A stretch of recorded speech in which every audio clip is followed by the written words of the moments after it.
Welcome to Nightfall Sleep Radio. Tonight we journey into the whimsical world of George MacDonald's The Light Princess.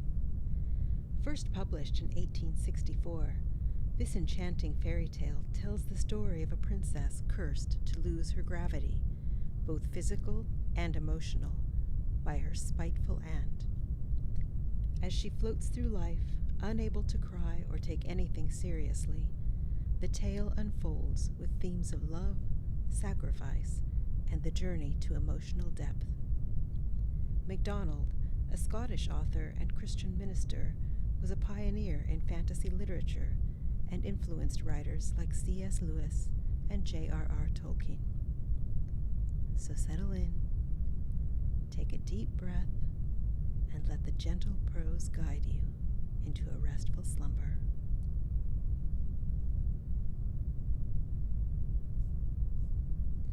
The Light Princess by George MacDonald. Chapter 1. What? No children?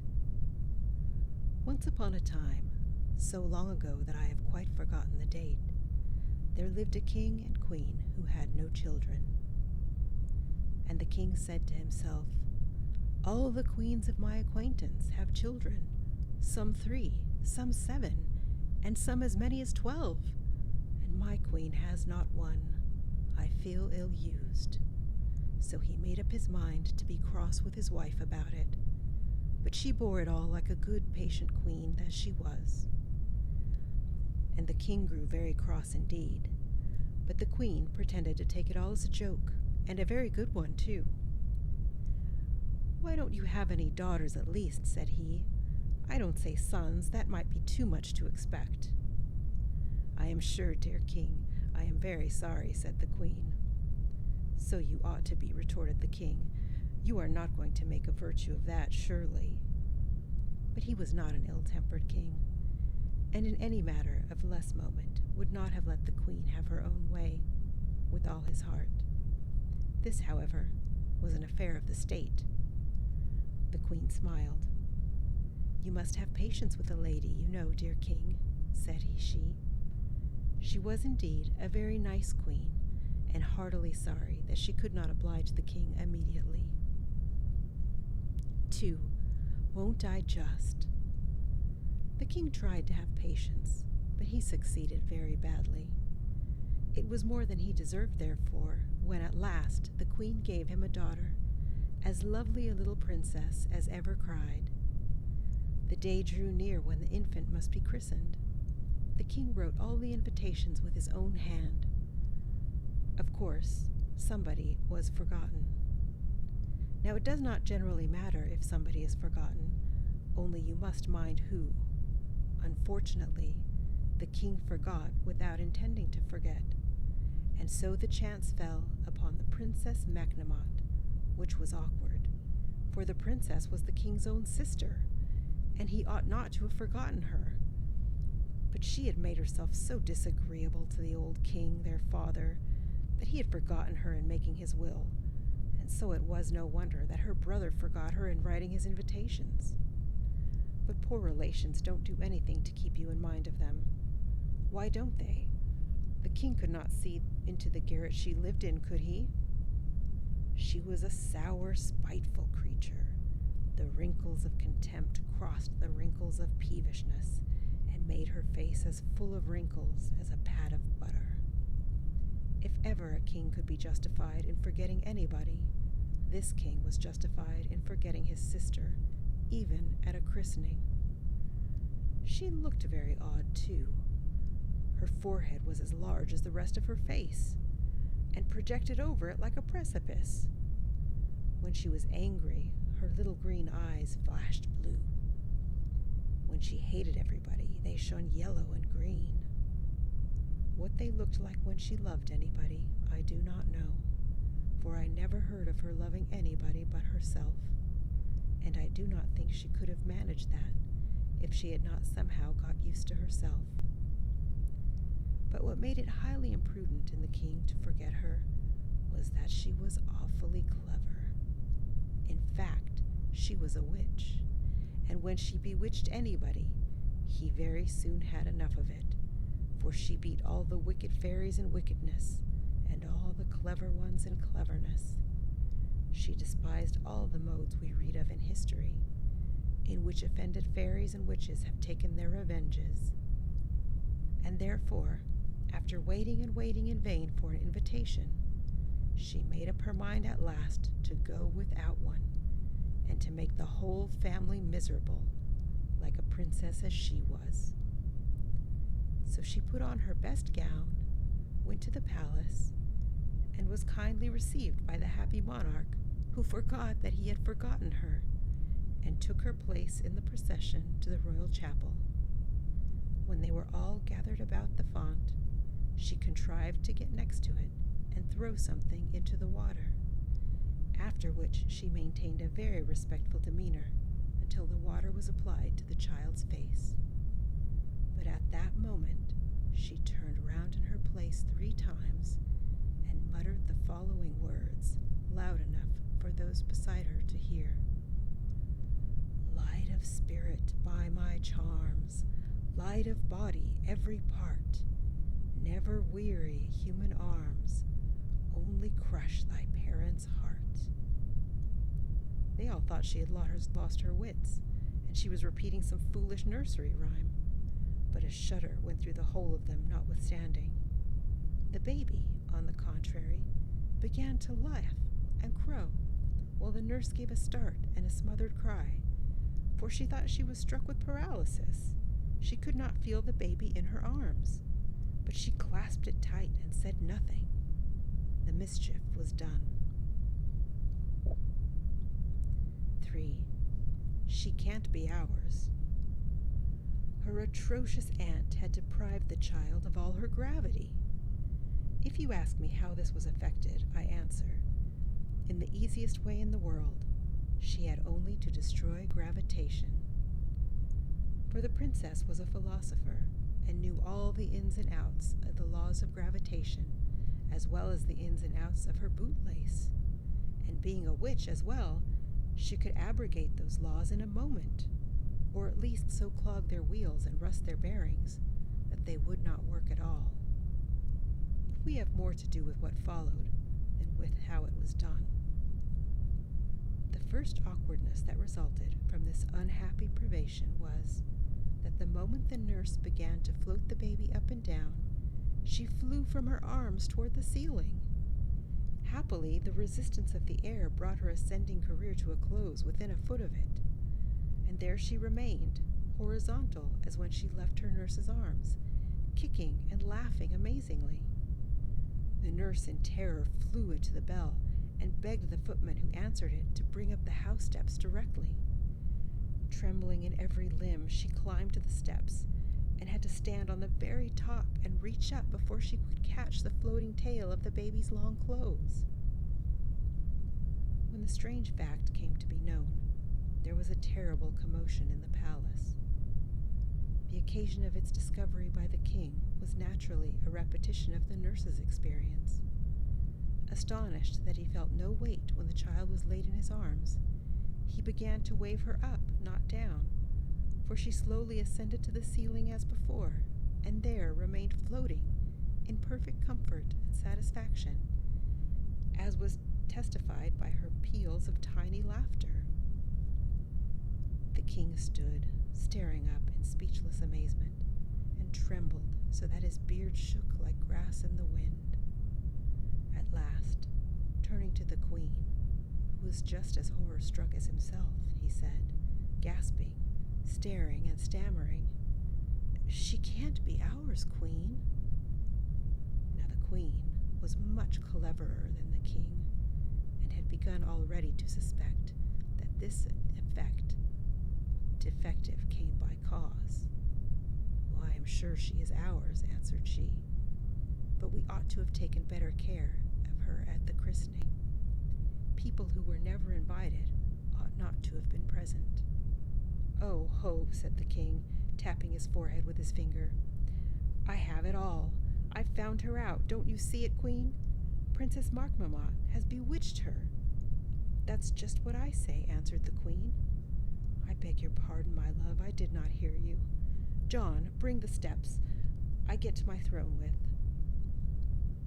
For he was a little king with a great throne, like many other kings.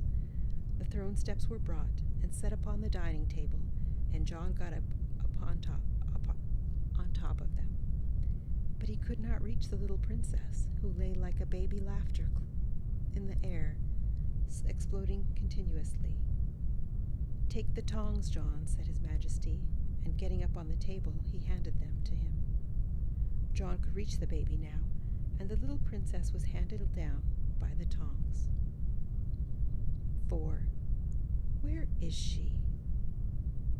One fine summer day, a month after these first adventures, during which time she had been carefully watched, the princess was lying on the bed in the queen's own chamber, fast asleep.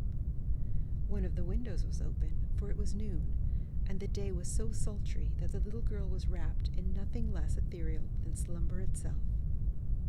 The queen came into the room, and not observing that the baby was on the bed, opened another window. A frolicsome fairy wind, which had been watching for a chance of mischief, rushed in at the one window, and taking its way over the bed where the child was laying, caught her up, and rolling and floating her along like a piece of flue or a dandelion seed, carried her with it through the opposite window and away. The queen went downstairs, quite ignorant of the loss she had herself occasioned. When the nurse returned, she supposed that her majesty had carried her off, and dreading a scolding, delayed making an inquiry about her. But hearing nothing, she grew uneasy, and went at length to the queen's boudoir, where she found her majesty. "Please, your majesty, shall I take the baby?" said she. "Well, where is she?" asked the queen. "Please forgive me. I know it was wrong." "What do you mean?" said the queen, looking grave. "Oh, don't frighten me, your majesty," exclaimed the nurse, clasping her hands. The queen saw that something was amiss, and fell down in a faint. The nurse rushed about the palace, screaming, "My baby! My baby!" Everyone ran to the queen's room, but the queen could give no orders.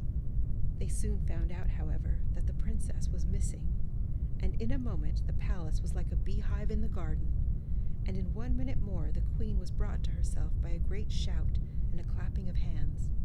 They had found the little princess fast asleep under a rose bush, to which the elvish little wind puff had carried her, finishing its mischief by shaking a shower of red rose leaves all around the little white sleeper.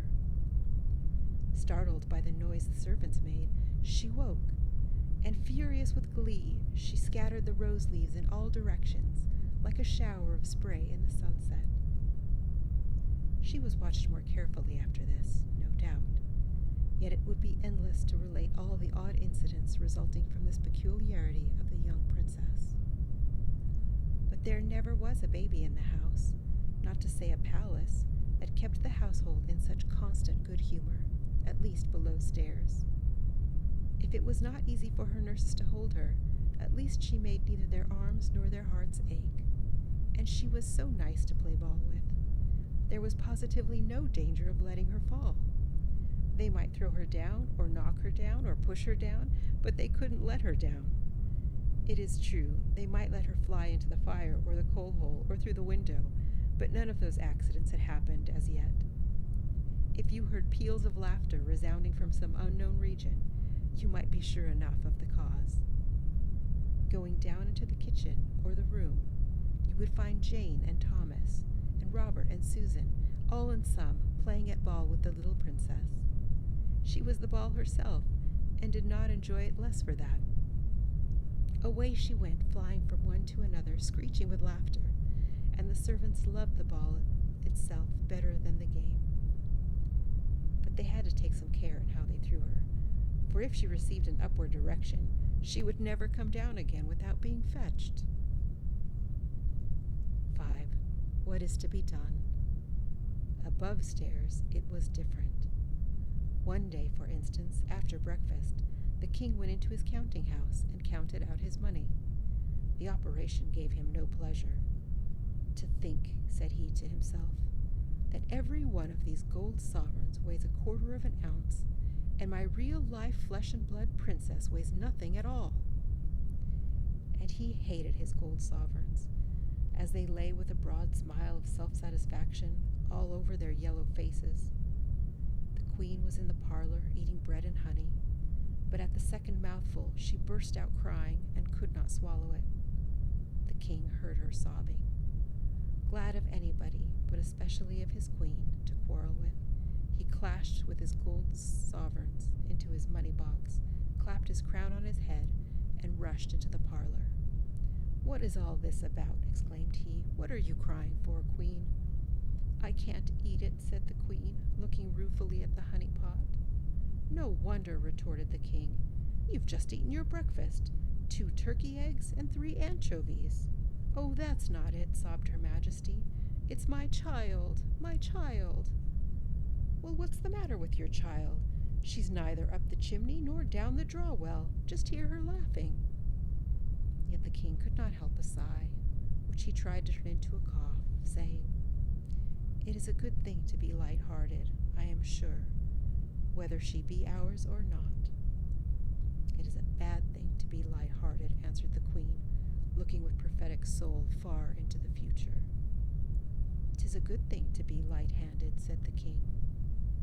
"'Tis a bad thing to be light-fingered," answered the queen. "'Tis a good thing to be light-footed," said the king. "'Tis a bad thing," began the queen, but the king interrupted her. "In fact," said he, with the tone of one who concludes an argument in which he has had only imaginary opponents, and in which therefore he has come off triumphant, "in fact, it is a good thing altogether to be light-bodied." "But it is a bad thing altogether to be light-minded," retorted the queen, who was beginning to lose her temper. This last answer quite discomforted His Majesty, who turned on his heel and betook himself to his counting-house again. But he was not halfway towards it when the voice of his queen overtook him. "And it's a bad thing to be light-haired," screamed she, determined to have the last words, now that her spirit was roused. The queen's hair was black as night, and the king's had been, and his daughter's was, golden as the morning. But it was not this reflection on this hair that arrested him. It was the double use of the word light, for the king hated all witticisms, and punning especially, and besides, he could not tell whether the queen meant light-haired or light-aired, for why might she not aspirate her vowels when she exasperated herself? He turned upon his other heel and rejoined her. She looked angry still, because she knew that she was guilty, or what was much the same, knew that he thought so. "My dear queen," said he, "duplicity of any sort is exceedingly objectionable between married people of any rank, not to say kings and queens, and the most objectionable form of duplicity can assume is that of punning." "There," said the queen, "I never made a jest, but I broke it in the making. I am the most unfortunate woman in the world." She looked so rueful that the king took her in his arms, and they sat down to consult. "Can you bear this?" said the king. "No, I can't," said the queen. "Well, what's to be done?" said the king. "I'm sure I don't know," said the queen. "But might you not try an apology?" "To my older sister, I suppose you mean," said the king. "Yes," said the queen. "Well, I don't mind," said the king. So he went the next morning to the house of the princess, and, making a very humble apology, begged her to undo the spell. But the princess declared, with a grave face, that she knew nothing at all about it.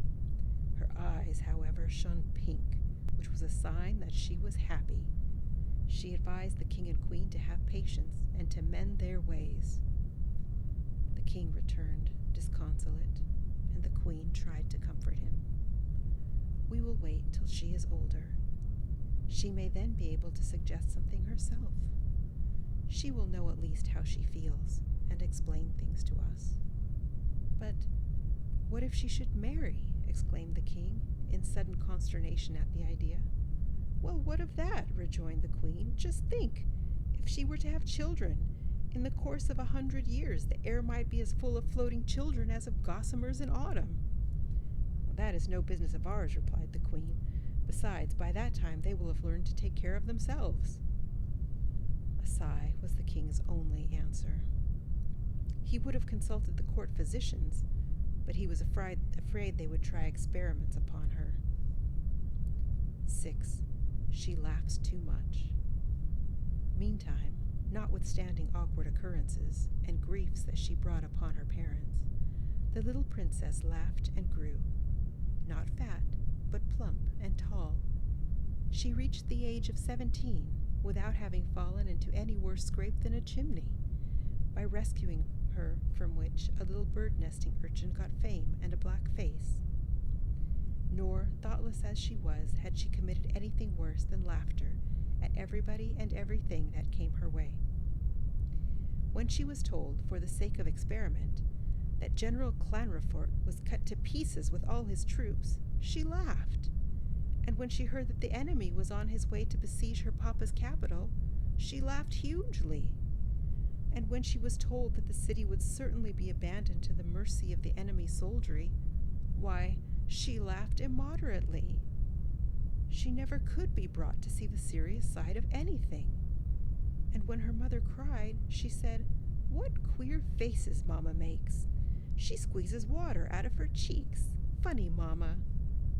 And when her papa stormed at her, she laughed and danced around and round him, clapping her hands, crying, "Do it again, Papa, do it again. It's such fun.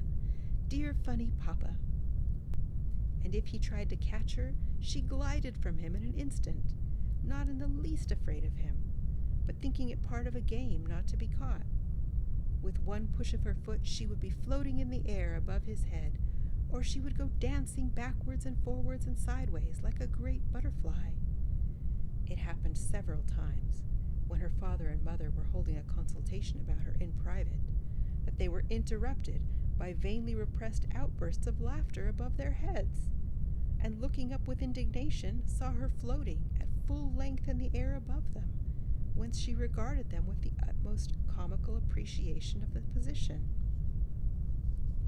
One day, an awkward accident happened.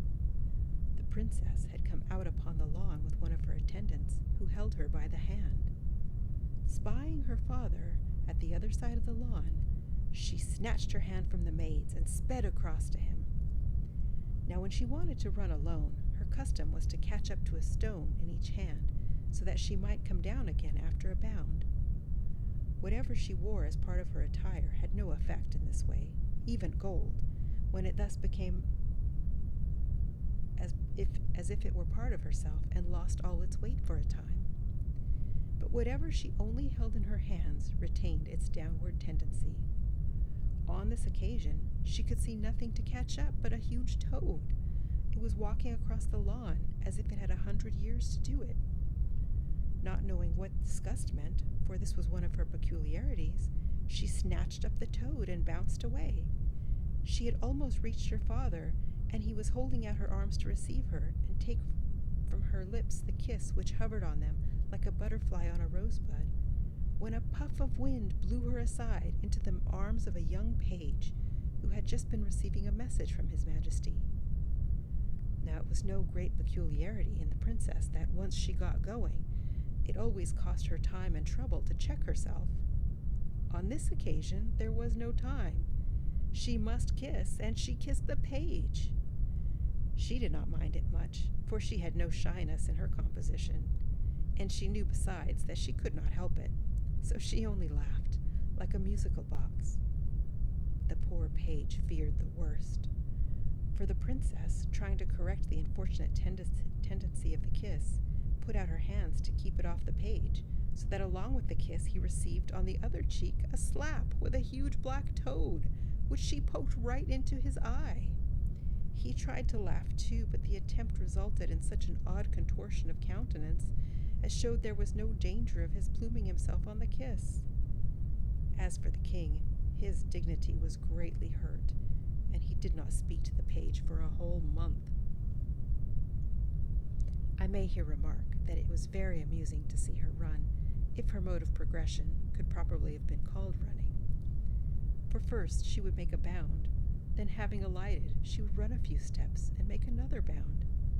Sometimes she would fancy that she reached the ground before she actually had, and her feet would go backwards and forwards, running upon nothing at all, like those of a chicken on its back, and she would laugh like the very spirit of fun. Only in her laugh there was something missing, and what it was I find myself unable to describe. I think it was a certain tone, depending upon the possibility of sorrow. Morbidezza, perhaps.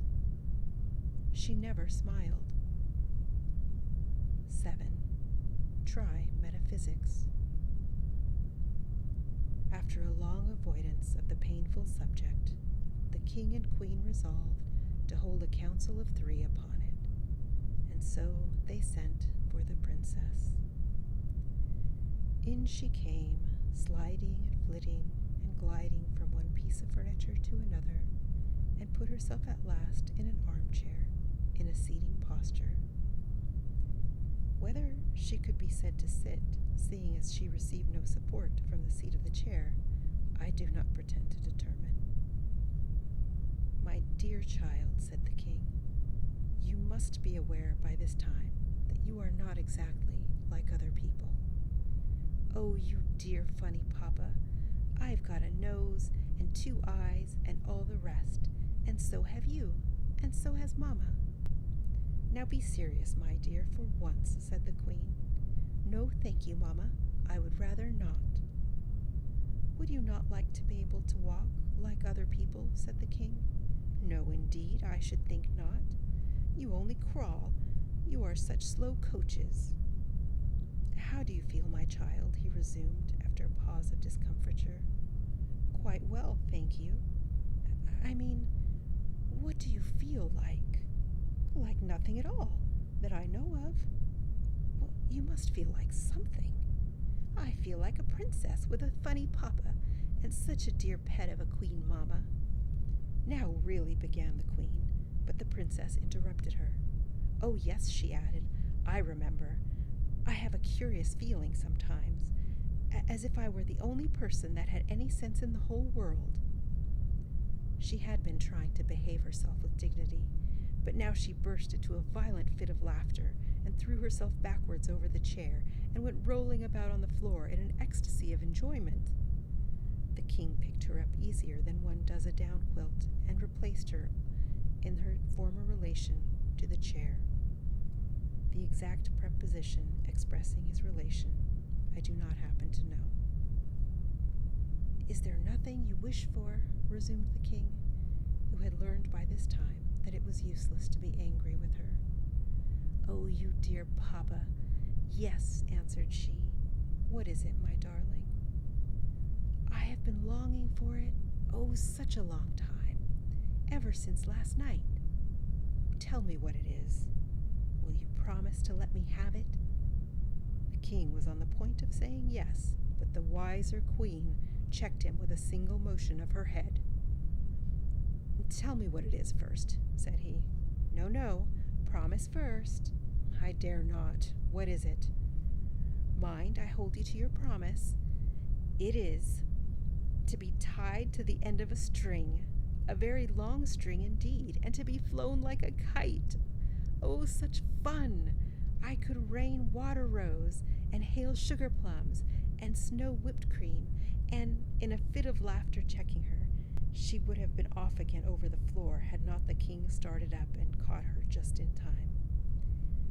Seeing nothing but talk could be got out of her, he rang the bell and sent her away with 2 of her ladies-in-waiting. "Now, Queen," he said, turning to Her Majesty, "what is to be done?" "There is but one thing left," answered she. "Let us consult the College of Metaphysicians." "Bravo!" cried the king. "We will."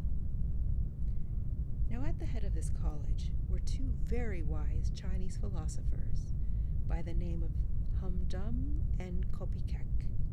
For them the king sent, and straightway they came.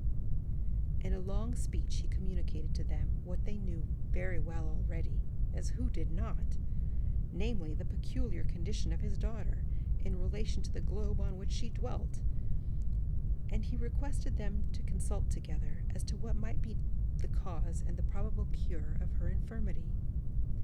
The king laid stress upon that word, but failed to discover his own pun. The queen laughed, but the scientist heard with humility and returned in silence. The consultation consisted chiefly in propounding and supporting, for the 1000th time, each of his favorite theories. For the condition of the princess afforded delightful scope for the discussion of every question arising from the division of thought, in fact, of all of the metaphysics of the Chinese Empire. But it is only justice to say that they did not altogether neglect the discussion of the practical question of what was to be done. One was a materialist, and the other was a spiritualist. The former was slow and sententious. The latter was quick and flighty. The latter had generally the first word, and the former the last. "I reassert my former assertion," began one with a plunge. "There is not a fault in the princess, body or soul. Only they are wrongly put together. Listen to me now, and I will tell you in brief what I think. Don't speak, don't answer me. I won't hear you till I am done. At that decisive moment, when souls seek their appointed habitations, two eager souls met, struck, rebounded, lost their way, and arrived each at the wrong place. The soul of the princess was one of those, and she went far astray.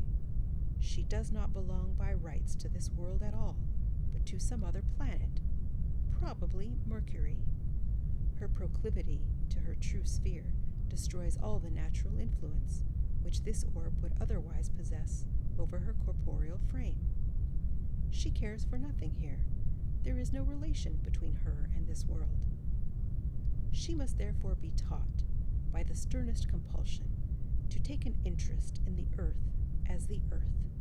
She must study every department of its history, its animal history, its vegetable history, mineral history, social history, moral history, political history, scientific history, literary history, musical history, artistical history, and above all, its metaphysical history. She must begin with the Chinese dynasty and end with Japan. But first of all, she must study geology, and especially the history of the extinct races of animals, their natures, their habits, their loves, their hates, their revenges. She must— "Oh, hold," roared the other scientist. "It is certainly my turn now. My rooted and unsubvertible conviction is that the causes of the anomalies evident in the princess's condition are strictly and solely physical, but that is only tantamount to acknowledging that they exist. Hear my opinion. From some cause or other, of no importance to our inquiry, the motion of her heart has been reversed. That remarkable combination of the suction and the force pump works the wrong way. I mean, in the case of the unfortunate princess, it draws in where it should force out, and it forces out where it should draw in. The offices and the auricles and the ventricles are subverted. The blood is sent forth by the veins and returns by the arteries. Consequently, it is running the wrong way through her corporeal organism, lungs and all. Is it then all that mysterious, seeing that such is the case, that on the other peculiar of gravitation as well, she should differ from normal humanity? My proposal for the cure is this: phlebotomize until she is reduced to the last point of safety. Let it be effected, if necessary, in a warm bath, and when she is reduced to a state of perfect asphyxie, apply a ligature to the left ankle, drawing it as tight as the bone will bear. Apply at the same moment another of equal tension around the right wrist. By means of plates constructed for the purpose, place the other foot and hand under the receivers of 2 air pumps. Exhaust the receivers, exhibit a pint of French brandy, and await the result. "Huh, which would presently arrive in the form of death," said his mate. "If it should, she would die in doing our duty," retorted the other. But their majesties had too much tenderness for their volatile offspring to subject her to either of the schemes of the equally unscrupulous philosophers. Indeed, the most complete knowledge of the laws of nature would have been unserviceable in her case, for it was impossible to classify her. She was a fifth imponderable body, sharing all the other properties of the ponderable. 8. Try a drop of water. Perhaps the best thing for the princess would have been to fall in love. But how a princess with no gravity could fall into anything is a difficulty, perhaps the difficulty. As for her own feelings on the subject, she did not even know that there was such a beehive of honey and stings to be fallen into. But now I come to mention another curious fact about her. The palace was built on the shores of the loveliest lake in the world, and the princess loved this lake more than her mother or father. The root of this preference, no doubt, although the princess did not recognize it as such, was that the moment she got into it, she recovered the natural right of which she had been so wickedly deprived, namely, gravity. Whether this was owing to the fact that water had been employed as the means of conveying the injury, I do not know. But it is certain that she could swim and dive like a duck, and that her old nurse said that she was. The manner in which this alleviation of her misfortune was discovered was as follows. One summer evening, during the carnival of the country, she had been taken upon the lake by the king and queen in the royal barge. They were accompanied by many of the courtiers in a fleet of little boats. In the middle of the lake, she wanted to get into the Lord Chancellor's barge, for his daughter, who was a great favorite with her, was in it with her father. Now, though the old king rarely condescended to make light of his misfortune, he happened on this occasion to be in a particularly good humor. As the barges approached each other, he caught up the princess to throw her into the chancellor's barge. He lost his balance, however, and dropping into the bottom of the barge, lost his hold on his daughter, not, however, before imparting to her the downward tendency of his own person, though in a somewhat different direction. For as the king fell into the boat, she fell into the water. With a burst of delighted laughter, she disappeared into the lake. A cry of horror ascended from the boats. They had never seen the princess go down before. Half the men were under water in a moment, but they had all, one after another, come up to the surface again for breath, when tinkle, tinkle, babble, and gush came the princess's laugh over the water from far away, and there she was, swimming like a swan. Nor would she come out for the king or the queen, chancellor or daughter. She was perfectly obstinate. At the same time, she seemed more sedate than usual.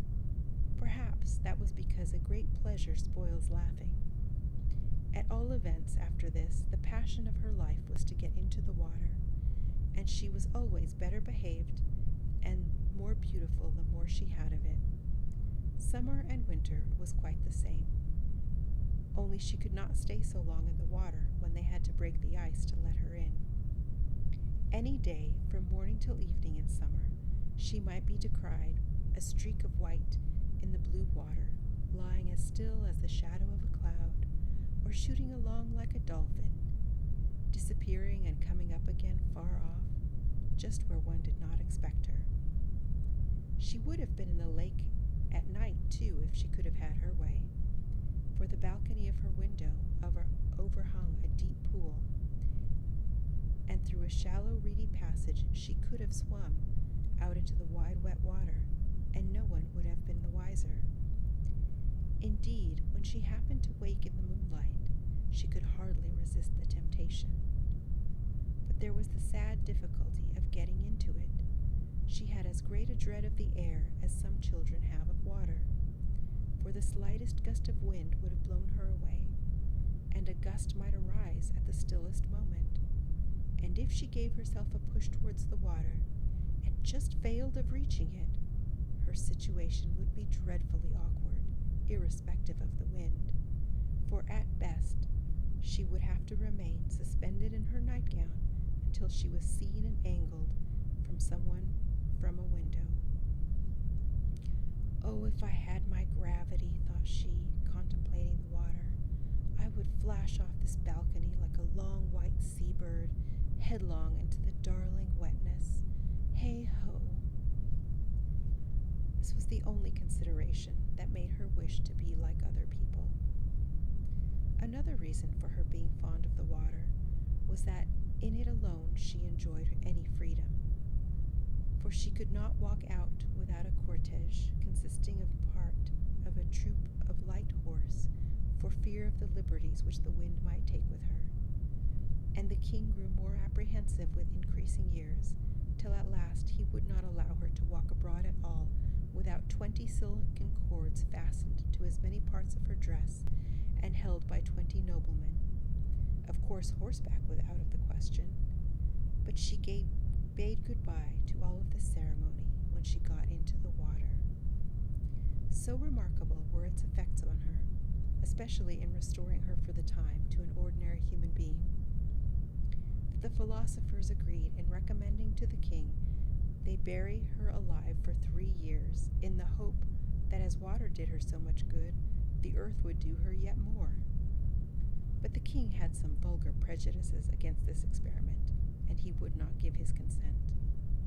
Foiled in this, they yet agreed in another recommendation, which, seeing that one imported his opinions from China and the other from Tibet, was very remarkable indeed. They argued that, if water of external origin and application could be so efficacious, water from a deeper source might work a perfect cure. In short, that if the poor afflicted princess could by any means be made to cry, she might recover her lost gravity. But how was this to be brought about? Therein lay all the difficulty. To meet which the philosophers were not wise enough. To make the princess cry was as impossible as to make her way.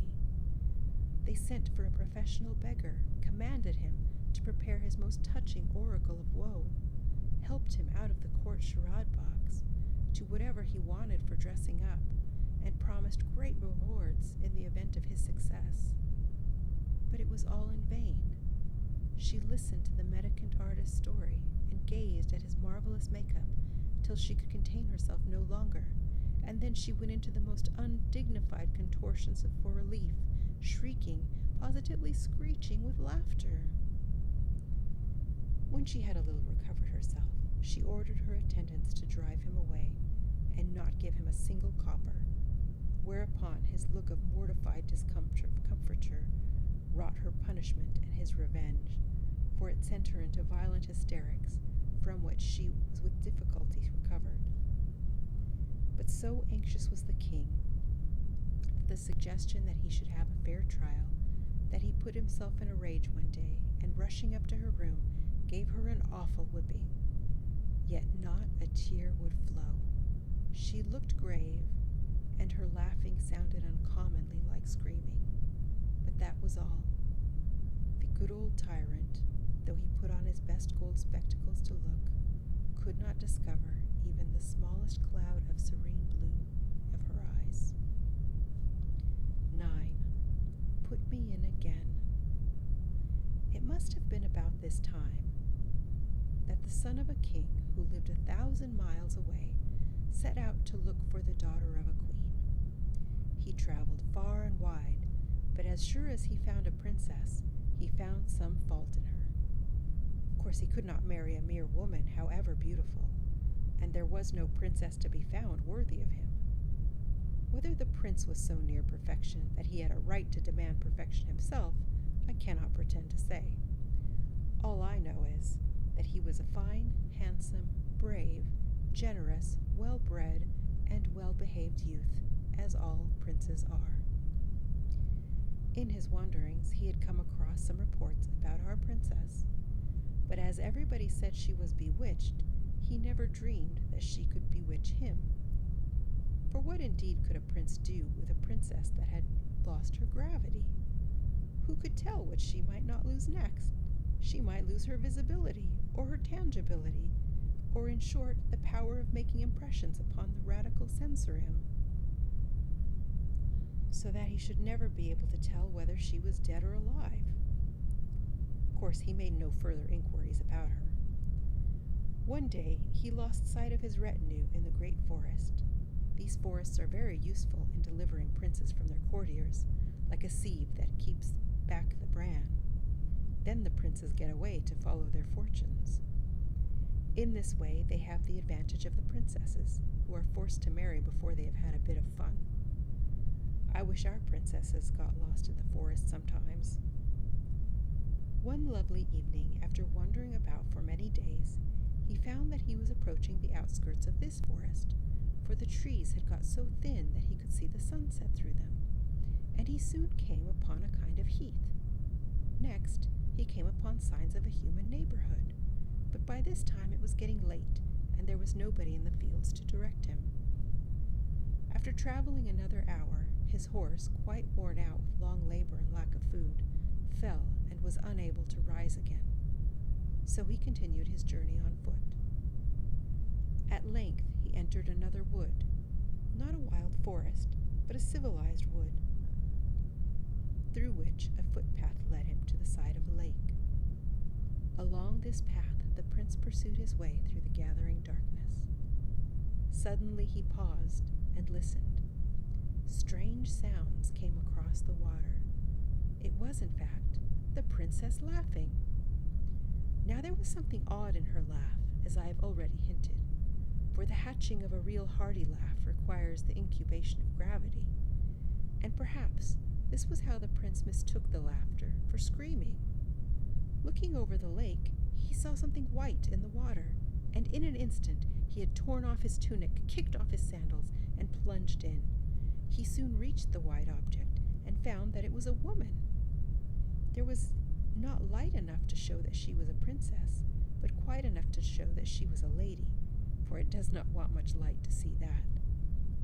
Now I cannot tell how it came about, whether she pretended to be drowning, or whether he frightened her, or caught her so as to embarrass her, but certainly he brought her to shore in a fashion ignominious to a swimmer, and more nearly drowned than she had ever expected to be, for the water had gotten into her throat as often as she had tried to speak. At the place to which he bore her, the bank was only a foot or two above the water, so he gave her a strong lift out of the water to lay her on the bank. But her gravitation ceasing the moment she left the water, away she went up into the air, scolding and screaming. "Oh, you naughty, naughty man," she cried. No one had ever succeeded in putting her into a passion before. When the prince saw her ascend, he thought he must have been bewitched, and have mistaken a great swan for a lady. But the princess caught hold of the topmost cone of a lofty fir. This came off, but she caught another, and in fact stopped herself by gathering cones, dropping them as the stalks gave way. The prince, meantime, stood in the water staring, and forgetting to get out. But the princess disappearing, he scrambled on shore, and went in the direction of the tree, and there he found her climbing down one of the branches toward the stem. But in the darkness of the wood, the prince continued in some bewilderment as to what the phenomenon could be, until, reaching the ground and seeing him standing there, she caught hold of him and said, "Oh, I'll tell Papa." "Oh, no, you won't," returned the prince. "Yes, I will," she persisted. "What business have you to pull me down out of my water and throw me in the bottom of the air? I never did you any harm." "Pardon me? I did not mean to hurt you." "I don't believe you have any brains, and that is a worse loss than your wretched gravity. I pity you." The prince now saw that he had come upon the bewitched princess, and he had already offended her. But before he could think what to say next, she burst out angrily, giving a stamp of her foot that would have put her aloft again, but for the hold she had on his arm. "Put me up directly." "Put you up where, beauty?" asked the prince. He had fallen in love with her already, for her anger had made her more charming than anyone else he ever beheld, And, as far as he could see, which certainly was not far, she had not a single fault about her, except, of course, that she had not any gravity. No prince, however, would judge a princess by weight. The loveliness of her foot he could hardly estimate by the depth of the impression it could make in the mud. "Put you up where, you beauty?" asked the prince. "In the water, you stupid," answered the princess. "Well, come then," said the prince. The condition of her dress, increasing her usual difficulty in walking, compelled her to cling to him, and he could hardly persuade himself that he was not in a delightful dream, notwithstanding the torrent of musical abuse with which she overwhelmed him. The prince, being in no hurry, came upon the lake at quite another part, where the bank was 25 feet higher at least, and when they had reached the edge, he turned toward the princess and said, "How am I to put you in?" "That is your business," she answered quite snappishly. "You took me out, put me back in again." "Very well," said the prince, and catching her up in his arms, he sprang with her from the rock. The princess had just time to give one delighted shriek of laughter before the water closed over them.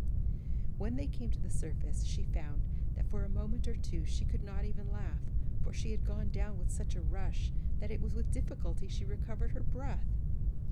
The instant they reached the surface, "How do you like falling in?" said the prince. After some effort, the princess panted out, "Is that what you call falling in?" "Yes," answered the prince. "I should think it a very tolerable specimen." "It seemed like me going up," rejoined she. "My feeling was certainly one of elevation too," the prince conceded. The princess did not appear to understand him, for she retorted his question.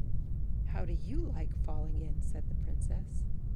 "Beyond everything," answered he, "for I have fallen in with the only perfect creature I ever saw." "No more of that, I am tired of it," said the princess. Perhaps she shared her father's aversion to punning. "Don't you like falling in, then?" said the prince. "It is the most delightful fun I ever had in my life," answered she. "I never fell before. I wish I could learn. To think I am the only person in my father's kingdom that can't fall."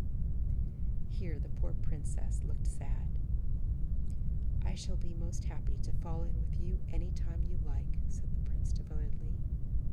"Thank you. I don't know. Perhaps it would not be proper. But I don't care. At all events, we have fallen in. Let us have a swim together." "With all my heart," responded the prince.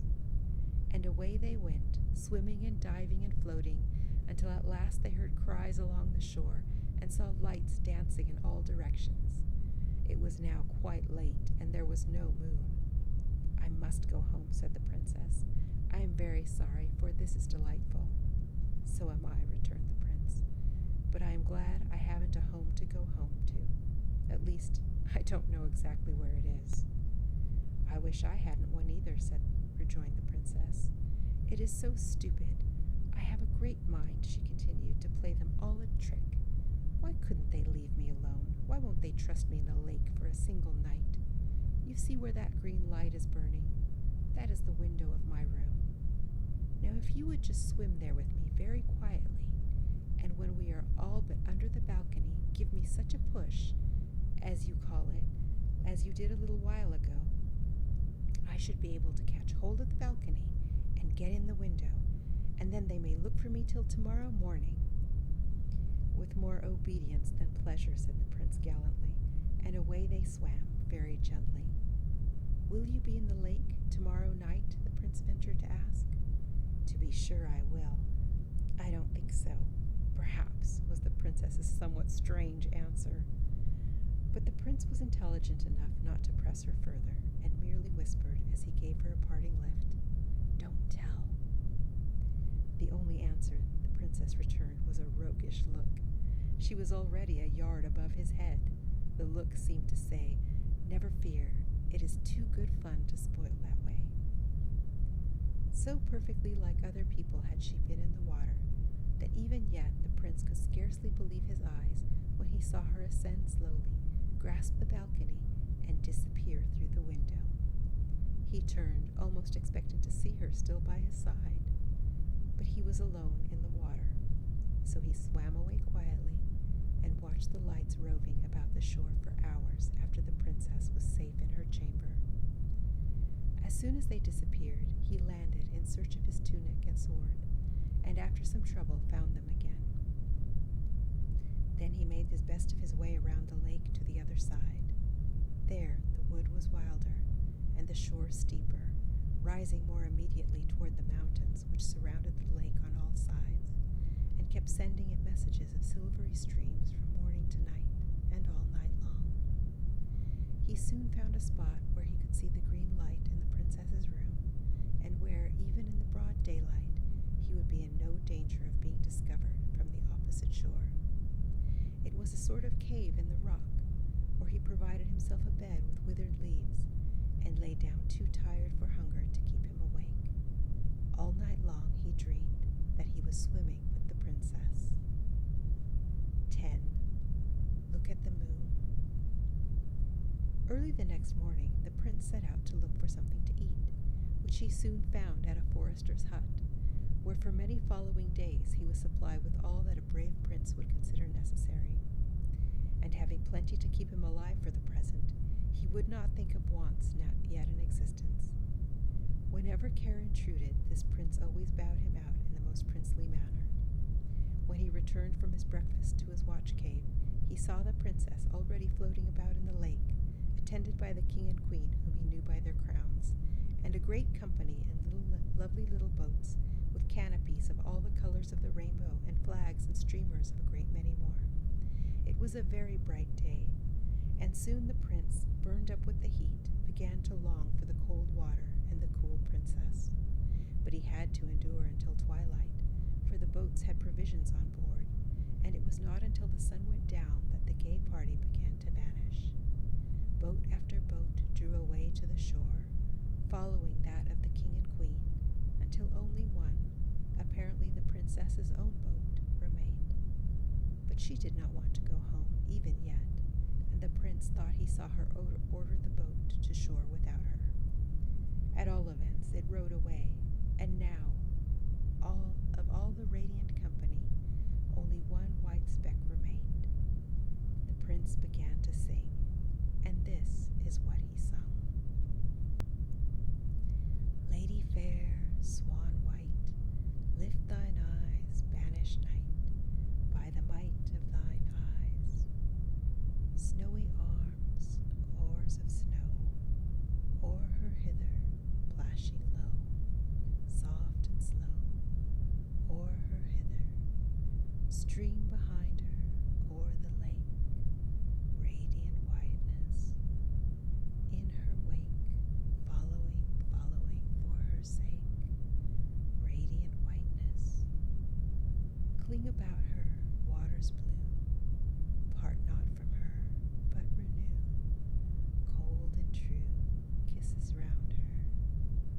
Lap me round, waters sad, that have left her, make me glad, for ye had kissed her.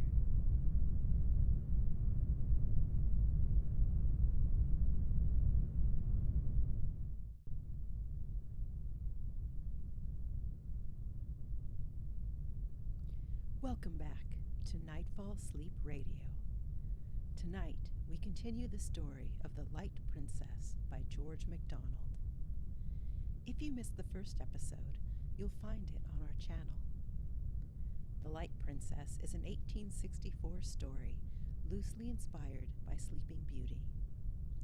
Our princess in this story had a curse put on her when she was born, but instead of falling asleep, she was cursed to never know sadness, and gravity has no effect on her. She floats through the air, unable to feel any depth of emotion, until one day she discovered that she could swim in the water and experience gravity like other people. Our clever princess spends much of her time in the water, and it is there that she meets a foreign prince who has gotten lost in her kingdom, and he can't find his way home. He discovers her swimming in the lake by her home and immediately falls in love with her. We pick up our story on the second night of their meeting. The prince has waited all day for the chance to talk with her, and he has sung a beautiful song about how lovely he finds her. She heard his song, and we join the story as she swims up to him on the bank of the lake. Before he had finished his song, the princess was just under the place where he sat and looking up to find him. Her ears had led her truly. "Would you like a fall, princess?" said the prince, looking down. "Ah, there you are. Yes, if you please, prince," said the princess, looking up. "How do you know I am a prince, princess?" said the prince. "Because you are a very nice young man, prince," said the princess. "Well, come up then, princess. Fetch me, prince." The prince took off his scarf, then his sword belt, then his tunic, and tied them all together and let them down. But the line was far too short. He unwound his turban and added it to the rest, and it was all but long enough, and his purse completed it. The princess just managed to lay hold of the knot of money and was beside him in a moment. This rock was much higher than the other, and the splash and the dive were tremendous. The princess was in ecstasies of delight, and their swim was delicious. Night after night they met and swam about in the dark, clear lake, where such was the prince's gladness that, whether the princess's way of looking at things infected him, or he was actually getting lightheaded, he often fancied that he was swimming in the sky instead of a lake. But when he talked about being in heaven, the princess laughed at him dreadfully. When the moon came, she brought them fresh pleasure. Everything looked strange and new in her light, with an old, withered, yet unfading newness. When the moon was nearly full, one of their great delights was to dive deep in the water, and then, turning around, look up through it at the great blot of light close above them, shimmering and trembling and wavering, spreading and contracting, seeming to melt away and again grow solid. Then they would shoot up through the blot, and lo, there was the moon, far off, steady and clear and cold, and very lovely, at the bottom of a deeper, bluer lake than theirs, as the princess said. The prince soon found out that while in the water, the princess was very like other people, and besides this, she was not so forward in her questions or pert in her replies at sea as on shore. Neither did she laugh so much, and when she did laugh, it was more gently. She seemed altogether more modest and maidenly in the water than out of it. But when the prince, who had really fallen in love when he fell in the lake, began to talk with her about love, she always turned her head toward him and laughed.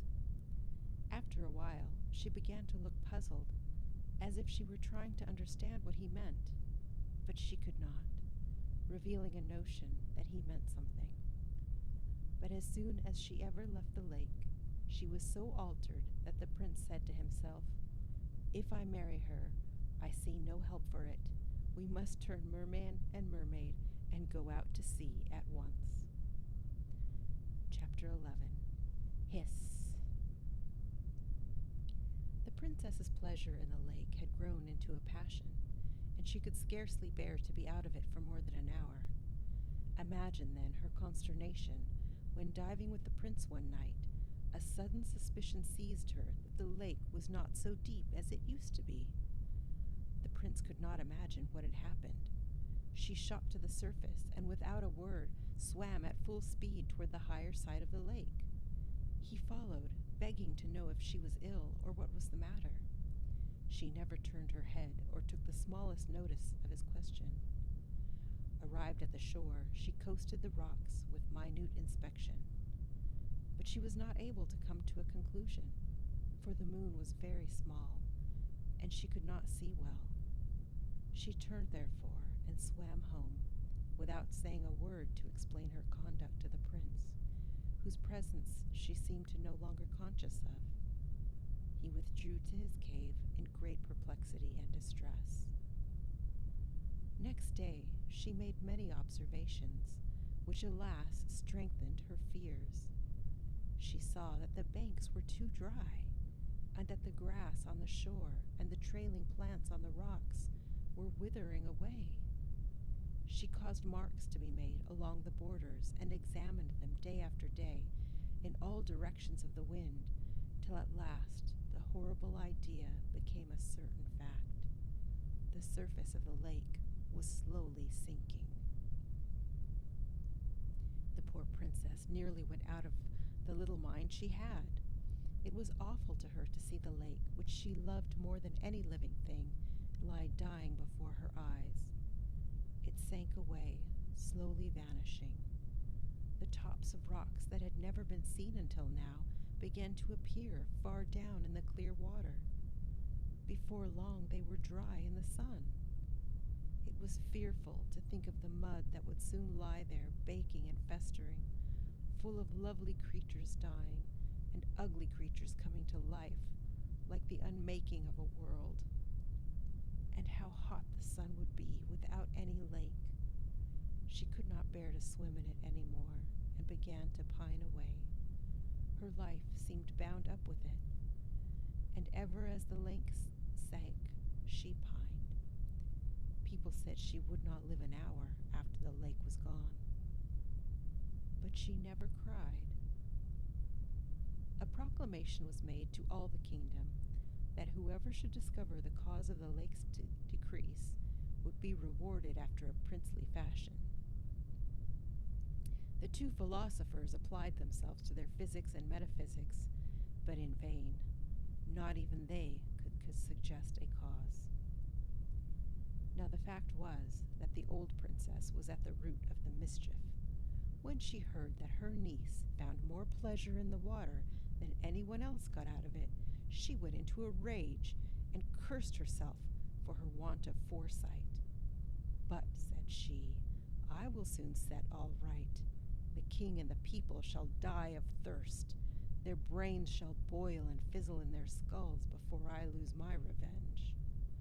And she laughed a ferocious laugh that made the hairs on the back of her black cat stand erect with terror. Then she went to an old chest in the room, and opening it, took out what looked to be a piece of dried seaweed. This she threw into a tub of water.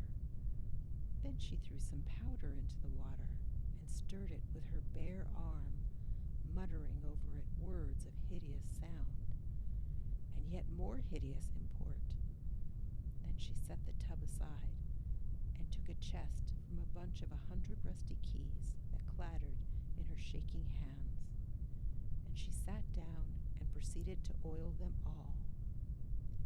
Before she had finished, out from the tub, the water of which she had kept on a slow motion ever since she ceased stirring it, came the head and half the body of a huge gray snake. But the witch did not look around. It grew out of the tub, waving itself backwards and forwards with a slow horizontal motion, till it reached the princess, when it laid its head upon her shoulder and gave a low hiss in her ear. She started, but with joy, seeing the head resting on her shoulder, drew it toward her and kissed it. Then she drew it all out of the tub and wound it round her body. It was one of those dreadful creatures which few have ever beheld, the white snakes of darkness. Then she took the keys and went down to her cellar, and as she unlocked the door, she said to herself, "This is worth living for." Locking the door behind her, she descended a few steps into the cellar, and crossing it, unlocked another door into a dark, narrow passage. She locked this also behind her and descended a few more steps.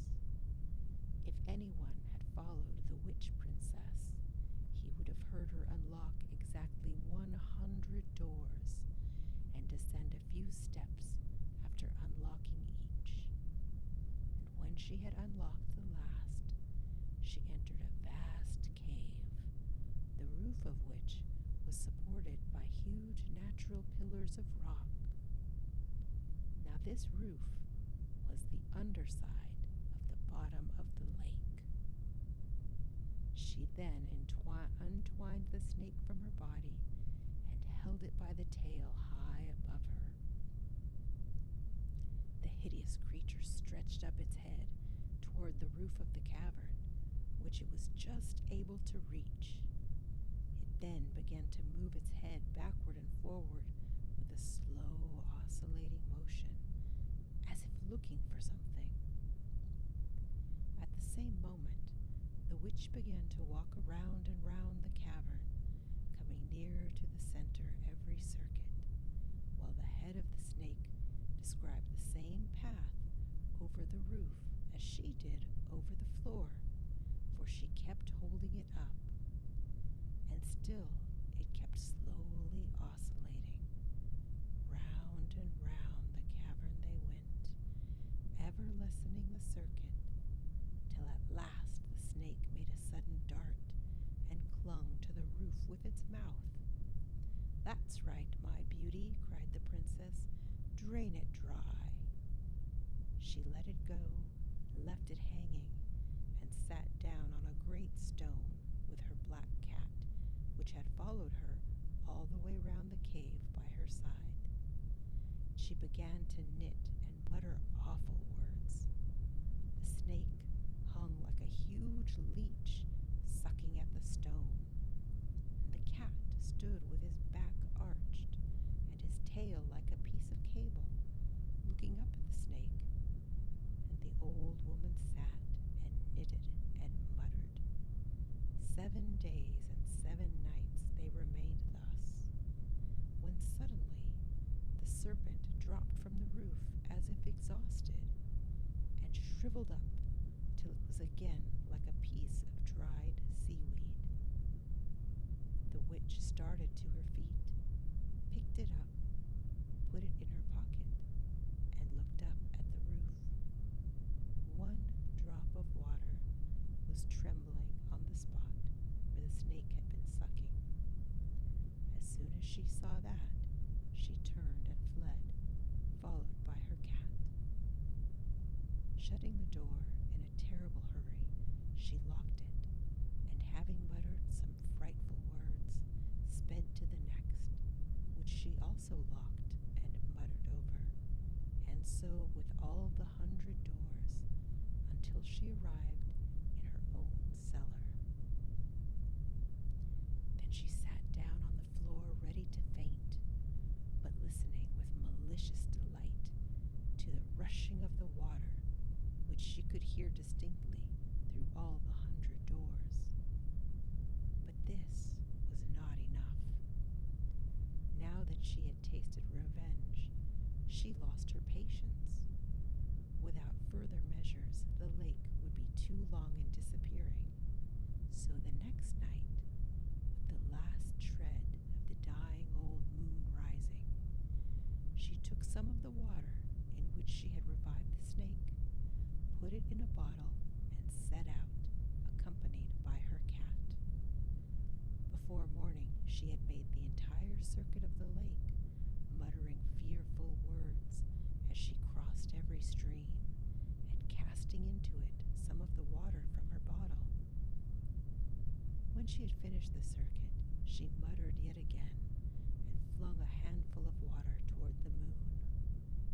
Thereupon, every spring in the country ceased to throb and bubble, dying away like the pulse of a dying man. The next day, there was no sound of falling water to be heard along the borders of the lake. The very courses were dry, and the mountains showed no silvery streaks down their dark sides.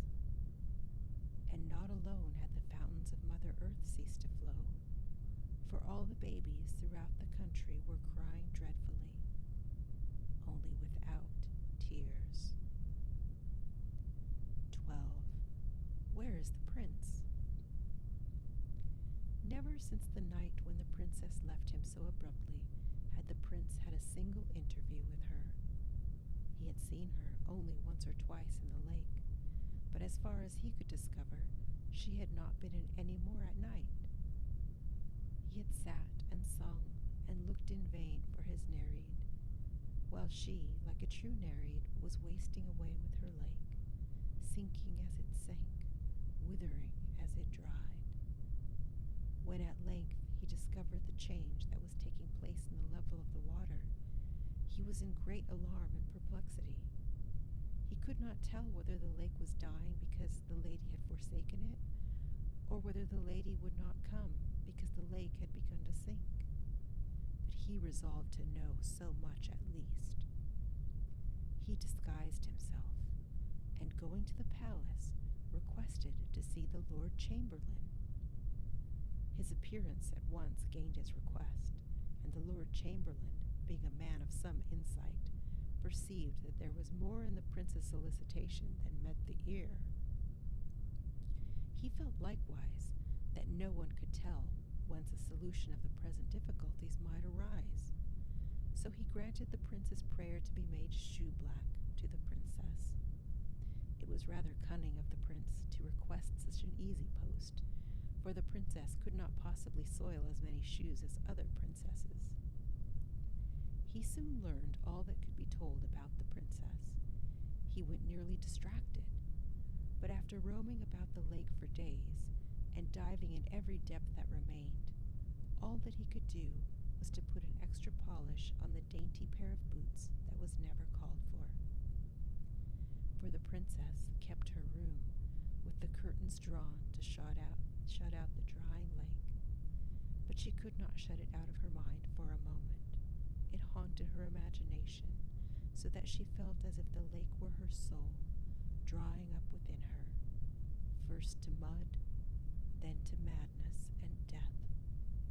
She thus brooded over the change, with all its dreadful accompaniments, till she was nearly distracted.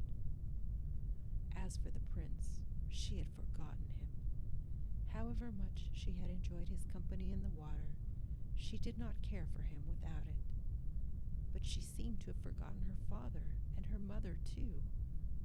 The lake went on sinking. Small slimy spots began to appear, which glittered steadily amidst the changeful shine of the water. These grew to broad patches of mud, which widened and spread, with rocks here and there, and floundering fishes and crawling eels swarming. People went everywhere catching these and looking for anything that might have dropped from the royal boats. At length the lake was all but gone.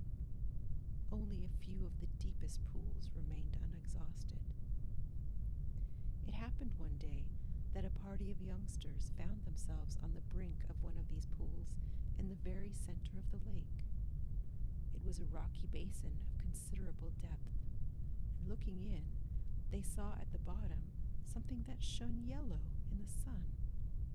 A little boy jumped in and dived for it. It was a plate of gold covered with writing. They carried it to the king. On one side, it stood these words: "Death alone from death can save. Love is death, and so is brave. Love can fill the deepest grave. Love loves on beneath the wave."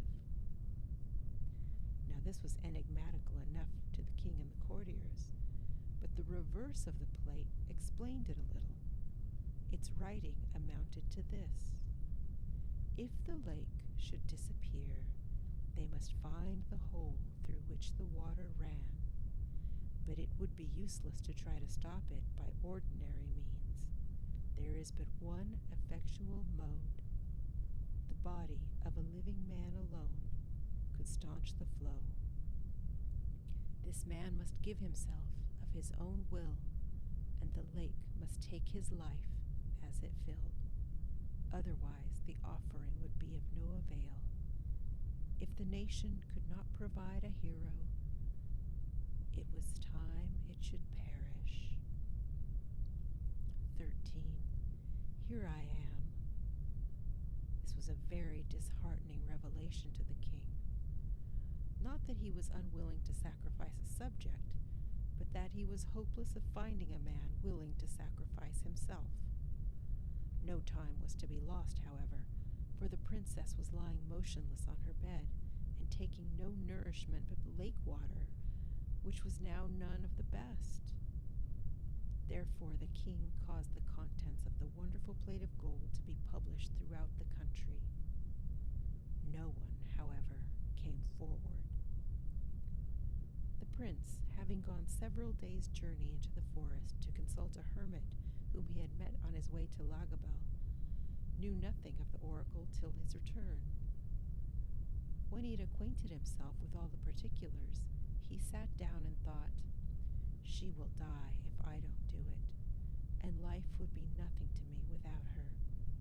So I shall lose nothing by doing it, and life will be as pleasant to her as ever, for she will soon forget me, and there will be so much more beauty and happiness in the world.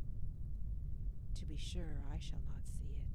And here the poor prince gave a sigh. "How lovely the lake will be in the moonlight, with that glorious creature sporting in it like a wild goddess. It is rather hard to be drowned by inches, though. Let me see, that will be 70 inches of me to drown." Here he tried to laugh, but could not. "The longer the better, however," he resumed. "For can I not bargain that the princess shall be beside me all this time, so I shall see her once more, and kiss her perhaps, who knows, and die looking in her eyes. It will be no death. At least, I shall not feel it. And to see the lake filling for the beauty again. All right, I am ready." He kissed the princess's boot, laid it down, and hurried to the king's apartment. But feeling as he went that anything sentimental would be disagreeable, he resolved to carry off the whole affair with nonchalance. So he knocked at the door of the king's counting-house, where it was all but a capital crime to disturb him. When the king heard the knock, he started up and opened the door in a rage. Seeing only the shoe-black, he drew his sword. This, I am sorry to say, was his usual mode of asserting his regality when he thought his dignity was in danger. But the prince was not in the least alarmed. "Please, your majesty, I'm your butler," said he. "My butler, you lying rascal, what do you mean?" "I mean, I will cork your big bottle." "Is the fellow mad?" bawled the king, raising the point of his sword. I will put a stopper, a plug, what you call it, in your leaky lake, grand monarch," said the prince. The king was in such a rage that before he could speak, he had time to cool and reflect that it would be a great waste to kill the only man who was willing to be useful in the present emergency, seeing that in the end the insolent fellow would be as dead as if he had died by his majesty's own hand. "Oh," he said at last, putting up his sword with difficulty, for it was too long. "Well, I am obliged to you, you young fool. Take a glass of wine." "No, thank you," replied the prince. "Very well," said the king. "Would you like to run to see your parents before you make your experiment?" "No, thank you," said the prince. "Well, then we will go and look for the hole at once," said his majesty, and proceeded to call some attendants. "Stop, please, your majesty. I have a condition to make," interposed the prince. "What?" exclaimed the king. "A condition? With me? How dare you?" "As you please," returned the prince coolly. "I wish your majesty a good morning." "You wretch! I will have you put in a sack and stuck in that hole." "Very well, your majesty," replied the prince, becoming a little more respectful, lest the wrath of the king should deprive him the pleasure of dying for the princess. "But what good will that do, your majesty? Please remember that the oracle says the victim must offer himself." "Well, you have offered yourself," retorted the king. "Yes, upon one condition." "Condition again!" roared the king, once more drawing his sword. "Begone! Somebody else will be glad enough to take the honor off your shoulders. Your majesty knows it will not be easy to get another to take my place." "Well, what is your condition?" growled the king, feeling that the prince was right. "Only this," replied the prince, "that, as I must on no account die before I am fairly drowned, and the waiting will be rather wearisome.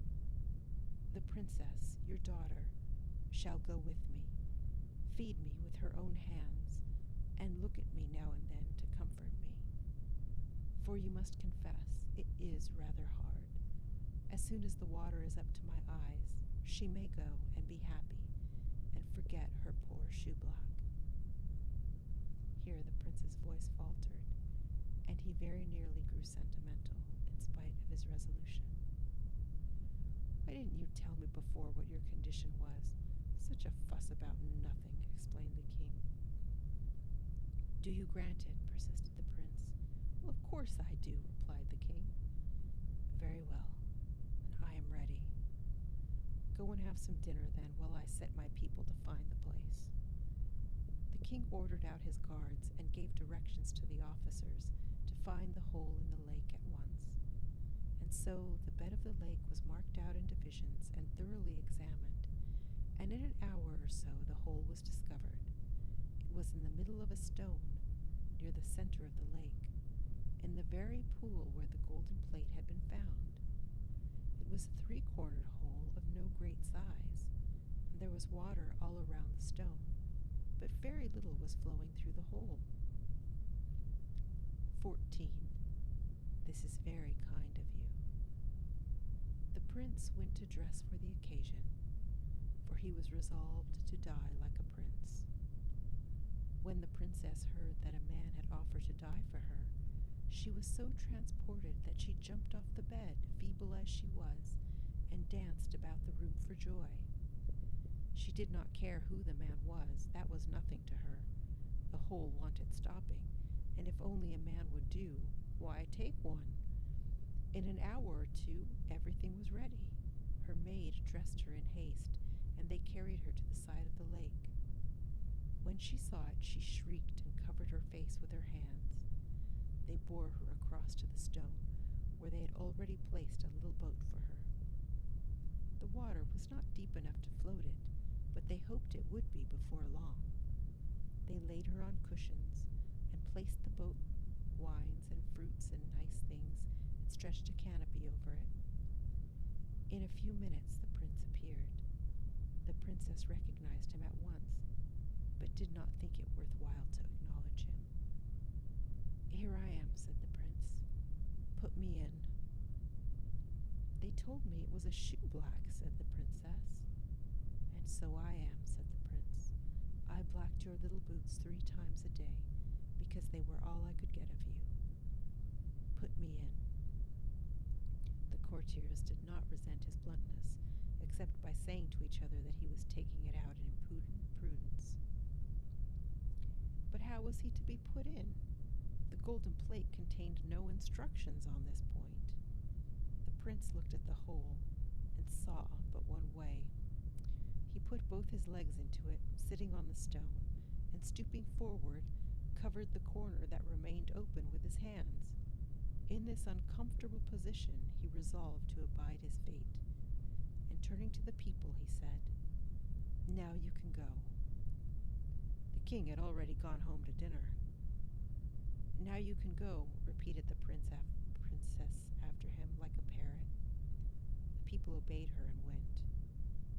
Presently a little wave flowed over the stone and wetted one of the prince's knees, but he did not mind it much. He began to sing, and the song he sang was this: "As a world that has no well, darting bright in forest dell, as a world without a gleam of the downward going stream, as a world without a glance of the ocean's fair expanse, as a world where never rain glittered on the sunny plain, such, my heart, thy world would be, if no love did flow in thee, as a world without the sound of the rivulets underground, or the bubbling of the spring, out of darkness wandering,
she lay in the boat with her eyes shut. "I'm sorry I can't return the compliment," thought the prince, "but you are worth dying for, after all." Again a wavelet, and another flowed over the stone, and wetted both the prince's knees. But he did not speak or move. 2, 3, 4 hours passed in this way, but the princess apparently asleep, and the prince very patient. He was much disappointed in his position, for he had none of the consolation he had hoped for. At last he could bear it no longer. "Princess," said he, but at the moment up started the princess, crying, "I'm afloat, I'm afloat," and the little boat bumped against the stone. "Princess," repeated the prince, encouraged by seeing her wide awake and looking eagerly at the water. "Well," said she, without looking around, "your papa promised that you should look at me, and you haven't looked at me once." "Did he? Then I suppose I must, but I am so sleepy." "Sleep then, darling, and don't mind me," said the poor prince. "Really, you are very good," replied the princess. "I think I will go to sleep again." "Just give me a glass of wine and a biscuit first," said the prince very humbly. "With all my heart," said the princess, and gaped as she said it. She got the wine and the biscuit, however, and leaning over to the side of the boat towards him, was compelled to look at him. "Why, Prince," she said, "you don't look well. Are you sure you don't mind it?" "Not a bit," answered he, feeling very faint indeed. "Only I shall die before it is of any use to you, unless I have something to eat." "Sure then," said she, holding out the wine to him. "You must feed me. I dare not move my hands. The water would run away directly." "Good gracious," said the princess, and she began to feed him with bits of biscuit and sips of wine. As she fed him, he contrived to kiss the tips of her fingers now and then. She did not seem to mind it one way or the other, but the prince felt better. "Now for your own sake, princess," said he, "I cannot let you go to sleep. You must sit and look at me, else I shall not be able to keep up." "Well, I will do anything I can to oblige you," answered she, with condescension, and sitting down, she did look at him, and kept looking at him with wonderful steadiness, considering all things. The sun went down, and the moon rose, and gush after gush the waters were rising up the prince's body. They were up to his waist now. "Why can't we go and have a swim?" said the princess. "There seems to be enough water just about here." "I shall never swim more," said the prince.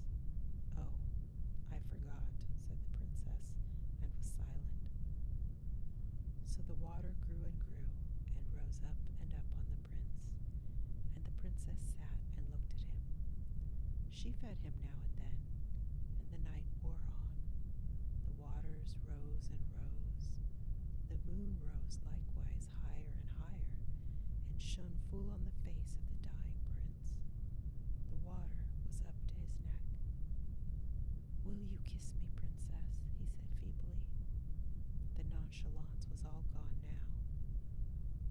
"Yes, I will," answered the princess, and kissed him with a long, sweet, cold kiss. "Now," said he, with a sigh of content, "I die happy." He did not speak again. The princess gave him some wine for the last time. He was past eating. Then she sat down again and looked at him. The water rose and rose. It touched his chin and his lower lip. It touched between his lips. He shut them hard to keep it out. The princess began to feel strange. It touched his upper lip, and he breathed through his nostrils. covered his nostrils. Her eyes looked scared and shone strange in the moonlight. His head fell back, and the water closed over it. The bubbles of his last breath bubbled up through the water, and the princess gave out a shriek and sprang into the lake. She laid hold first to one leg and then the other, and pulled and tugged, but she could not move either. She stopped to take a breath, and that made her think that he could not get any breath. She was frantic. She got hold of him and held his head above water, which was possible because his hands were no longer in the hole. But it was for no use, for he was past breathing. Love and water brought back all her strength. She got under the water and pulled with all her whole might, till at last she got one leg out. The other easily followed. How she got him into the boat she never could tell, but when she did, she fainted away. And coming to herself, she seized the oars and kept herself steady as best she could, and rowed, although she had never rowed before. Round rocks and over shallows and through the mud she rowed till she got to the landing stairs of the palace. And by this time her people were on the shore, for they had heard her shriek. She made them carry the prince to her own room and lay him in her bed and light a fire and send for doctors. "But the lake, your highness," said the chamberlain, who was roused by the noise and came in his nightcap. "Go and drown yourself in it," she said. This was the last rudeness of which the princess was ever guilty, and one must allow that she had good cause to feel provoked with the Lord Chamberlain. Had it been the king himself, he would have fared no better, but both he and the queen were fast asleep, and the chamberlain went back to his bed. Somehow the doctors never came, so the princess and her old nurse were left with the prince. But the old nurse was a wise woman and knew what to do. They tried everything for a long time without success. The princess was nearly distracted between hope and fear, but she tried on and on, one thing after another, and everything over and over again. At last, when they had all but given up, just as the sun rose, the prince opened his eyes. 15. Look at the rain. The princess burst into a passion of tears and fell on the floor, and there she lay for an hour, and her tears never ceased. All of the pent-up crying of her life was spent now, and a rain came on, such as had never been seen in that country. The sun shone all the time, and the great drops fell straight to the earth. They shone likewise. The palace was in the heart of a rainbow. It was a rain of rubies and sapphires and emeralds and topazes. The torrents poured from the mountains like molten gold, and if it had not been for its subterraneous outlet, the lake would have overflowed and inundated the country. It was full from shore to shore. But the princess did not heed the lake. She lay on the floor and wept, and this rain within doors was far more wonderful than the rain out of doors. For when it abated a little, and she proceeded to rise, she found, to her astonishment, that she could not. At length, after many efforts, she succeeded in getting to her feet, but she tumbled down again directly. Hearing her fall, her old nurse uttered a yell of delight and ran to her, screaming, "My darling child, she's found her gravity." "Oh, that's it, is it?" said the princess, rubbing her shoulder and her knee alternately. "I consider it very unpleasant. I feel as if I should be crushed to pieces." "Hurrah!" cried the prince from the bed. "If you've come around, princess, so have I. How's the lake?" "Brimful," answered the nurse. "Then we're all happy." "That we are indeed," answered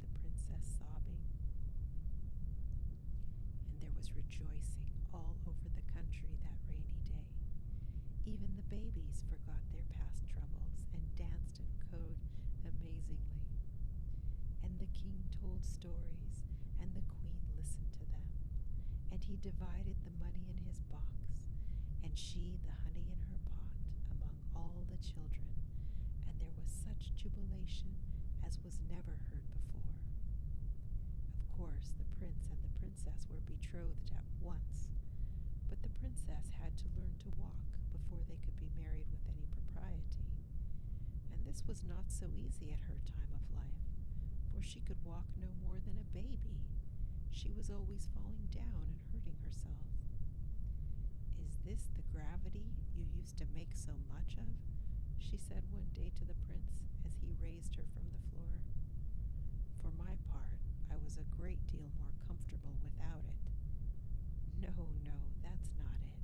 This is it," replied the prince, as he took her up and carried her about like a baby, kissing her all the time. "This is gravity." "That's better," said she. "I don't mind that so much." And she smiled the sweetest, loveliest smile in the prince's face, and she gave him one kiss in return for all of his, and he thought them overpaid, for he was beside himself with delight. I fear she complained of her gravity more than once after this, notwithstanding. It was a long time before she got reconciled to walking, but the pain of learning it was quite counterbalanced by two things, either of which would have been sufficient consolation. The first, that the prince himself was her teacher, and the second, that she could tumble into the lake as often as she pleased. Still, she preferred to have the prince jump in with her, and the splash they made before was nothing to the splash they made now. The lake never sank again. In the process of time, it wore the roof of the cavern quite through, and it was twice as deep as before. The only revenge the princess took upon her aunt was to tread pretty hard on her gouty toe the next time she saw her. But she was sorry for it the very next day, when she heard that the water had undermined her house, and that it had fallen in one night, burying her in its ruins, whence nobody ever ventured to dig up her body, and there she lies to this day.